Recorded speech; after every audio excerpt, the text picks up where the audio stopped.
Units and measurements is an interesting chapter. This is a chapter first of your 11th standard. What it says, what does the chapter starts with an introduction, and in the introduction you see that they are defining what is physics. Physics म्हणजे काय तर it is a science where we measure various physical quantities. म्हणजे मेजरमेंटला फार महत्त्व आहे फिजिक्समध्ये, हे ते first sentence सांगतोय.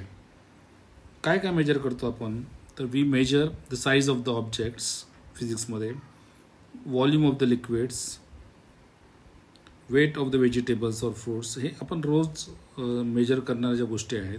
We measure the temperature, we measure the length of cloth etcetera.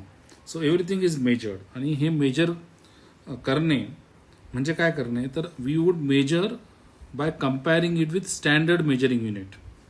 The standard म्हणजे काय तर उदाहरणार्थ आपल्याला फ्रूटचं वजन मेजर करायचं आहे. फ्रूटचं वजन म्हणजे मास. आता आपण असं म्हणालो की the mass of the fruit is 1 kg किंवा 500 ग्रॅम एक्सेट्रा. तर हे जे स्टँडर्ड आहे त्याला आपण kg, किलोग्रॅम किंवा ग्राम, याला आपण युनिट्स असं म्हणतो. So the standards which are used for measurement they are called as units, right. So the measure quantity, उदाहरणार्थ length of the wire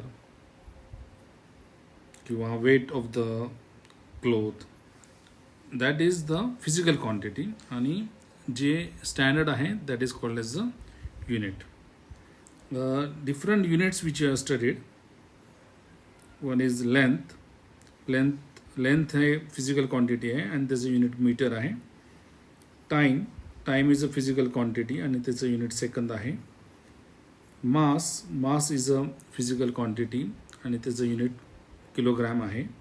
so this is what is called as a unit. The standard measure of definition जर विचारलं युनिटचं काय, the standard measure of any quantity is called as unit of that quantity. तर हे definition आहे. So first definition आपल्याला परीक्षेच्या दृष्टिकोनातनं, what is a unit. So unit is a standard measure of any quantity and that is called as unit. System of units, there are 4 systems. One is CGS system, C for centimeter, G for gram आणि S for second. दूसरी है MKS system, M for meter, K for kilogram, S for second. Third है FPS system, F for foot, P for pound, S for second system. आणि चौथी आहे SI system international. आपण बघितलं आहे की दिस फर्स्ट 3 सिस्टम्स CGS, MKS आणि FPS ते पूर्वी वापरत होते. दे were used extensively until recently, म्हणजे पूर्वीपर्यंत वापरत होते.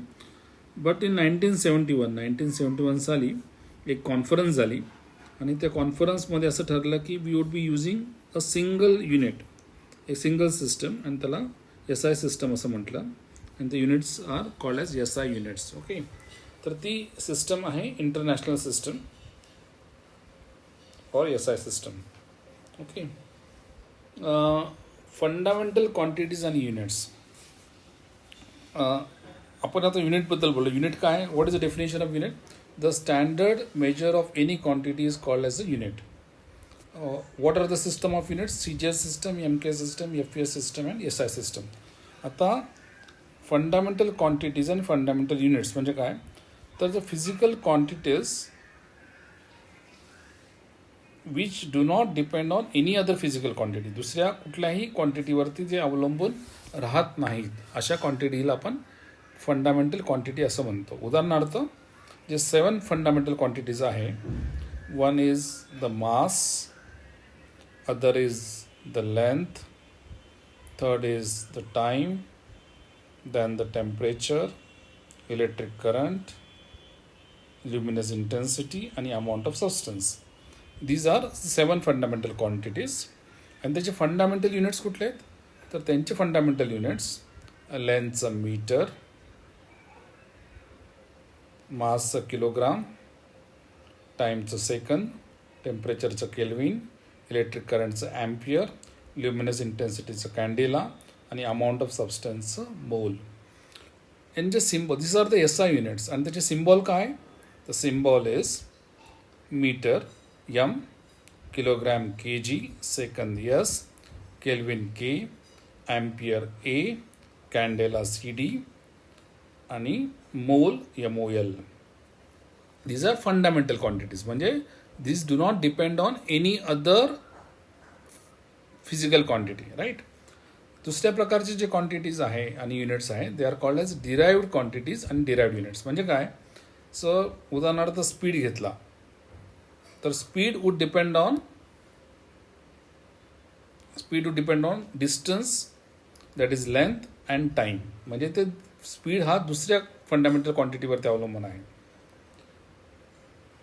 रेजिस्टन्स घेतला तर तो व्होल्टेज आणि करंटवरती अवलंबून आहे. So the quantities which are area घेतला तर तो लेंथवरती अवलंबून आहे. व्हॉल्यूम घेतला तर तो लेंथवरती अवलंबून आहे. वेट घेतला तर तो मास आणि ग्रॅव्हिटीवरती अवलंबून आहे. So these quantities which depend on other quantities they are called as a derived quantities. Okay, so derived quantities can be derived from the 7 fundamental quantities.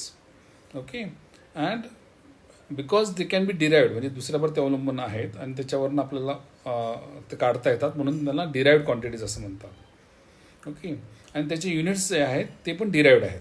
Quantities derived आहेत म्हणजे युनिट्स पण डिराइव्ड आहेत. Okay, for example velocity is the derived quantity आणि त्याचं unit काय आहे that is also derived. कसं? Unit of displacement upon unit of time. Velocity म्हणजे काय? Velocity is displacement upon time. Velocity is a derived quantity आणि त्याचं derived unit कसं काढायचं? तर unit of displacement upon unit of time. Unit of displacement काय? Metre आणि unit of time काय? सेकंद. म्हणजे युनिट ऑफ वेलॉसिटी काय झालं? Metre per second. तसेच मोमेंटम. मोमेंटम म्हणजे काय? तर mass into velocity, M into V. तर मासचा युनिट काय? kgs आणि वेलॉसिटीचं युनिट काय? Metre per second. So this way we should understand what is a fundamental quantity and what is a derived quantity. तर पान नंबर 1 पुस्तकाचं पान नंबर 1 युनिट्स अँड मेजरमेंट्स हे तुम्हाला वाचायचं आहे आणि हे मी तुम्हाला समजून सांगितलं मराठीमध्ये. Is this clear? थँक्यू.